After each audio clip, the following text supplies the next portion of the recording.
Luxury beach resort, high speed ट्रेनें और artificial intelligence से चलने वाला स्मार्ट बिजली नेटवर्क, ये सभी सहूलियात अमेरिका के जरिए जंग ज़दा गजा पट्टी के लिए पेश किए गए एक फैंटेसी प्लान का हिस्सा है, जिसे दिलकश टाइटल सनराइज के तहत पेश किया गया है।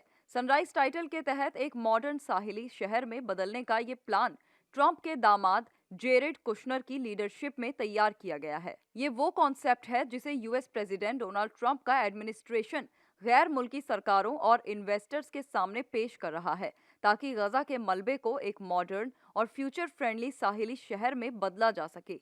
प्रेसिडेंट ट्रंप के दामाद जेरेड कुशनर और मिडिल ईस्ट में अमेरिका के सफीर स्टीव विटकॉफ की लीडरशिप में एक टीम ने प्लान का शुरुआती ड्राफ्ट तैयार किया है। दोनों व्हाइट हाउस के सीनियर इत्तेहादी हैं। ये प्रपोजल 32 पेज की पावर पॉइंट स्लाइड्स में पेश किया गया है, जिसमें कोस्ट के किनारे बनी ऊंची इमारतों के मॉकअप ग्राफ और कोस्ट टेबल शामिल हैं। इस प्लान में गजा के लोगों को टेंट से निकालकर लग्जरी अपार्टमेंट में ले जाने और गरीबी से खुशहाली की तरफ ले जाने का खाका पेश किया गया है।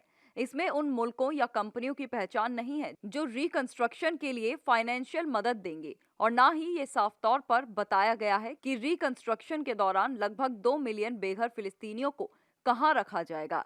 हालांकि कुछ यूएस अफसरान जिन्होंने प्लान का रिव्यू किया है, इस पर उनके खदशात भी हैं। उनका कहना है कि हमास का हथियार डालना मुश्किल लगता है, जो प्लान शुरू करने के लिए एक जरूरी शर्त है। अगर ऐसा होता भी है तो ये साफ नहीं है कि वॉशिंगटन अमीर मुल्कों को जंग के बाद के खतरनाक माहौल को हाईटेक शहर में बदलने का खर्च उठाने के लिए कैसे मनाएगा।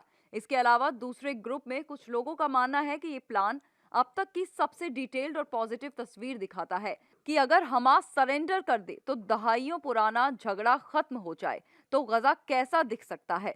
ड्राफ्ट के मुताबिक ये प्लान 10 साल तक चलेगा और इसकी लागत 112.1 बिलियन डॉलर होगी। इस दौरान यूनाइटेड स्टेट्स एक सेंट्रल रोल निभाएगा, जो प्रोजेक्ट के सभी उम्मीद के मुताबिक फेज को सपोर्ट करने के लिए लगभग 60 बिलियन डॉलर की ग्रांट और लोन गारंटी देगा। इसके बाद उम्मीद है कि गजा आने वाले सालों में कई प्रोजेक्ट्स को खुद फाइनेंस कर पाएगा और लोकल और बड़ी इकोनॉमी में सुधार होने पर अपने कर्ज चुकाना शुरू कर देगा। इस प्लान में 20 साल से ज्यादा का रोड मैप बताया गया है, जिसकी शुरुआत खराब इमारतों, बिना फटे हथियारों और हमास की सुरंगों को हटाने से होगी। इस दौरान टेम्परेरी शेल्टर, फील्ड हॉस्पिटल और मोबाइल क्लिनिक दिए जाएंगे। सफाई के बाद पक्के घर, मेडिकल सहूलियत, स्कूल और इबादत गाहें बनाई जाएंगी। इसके बाद सड़क, बिजली सप्लाई और खेती बाड़ी के काम किए जाएंगे। इन कदमों के बाद ही लग्जरी कोस्टल प्रॉपर्टी को और मॉडर्न ट्रांसपोर्टेशन हब जैसे लंबे वक्त के अहदाफ तय किए जा सकेंगे।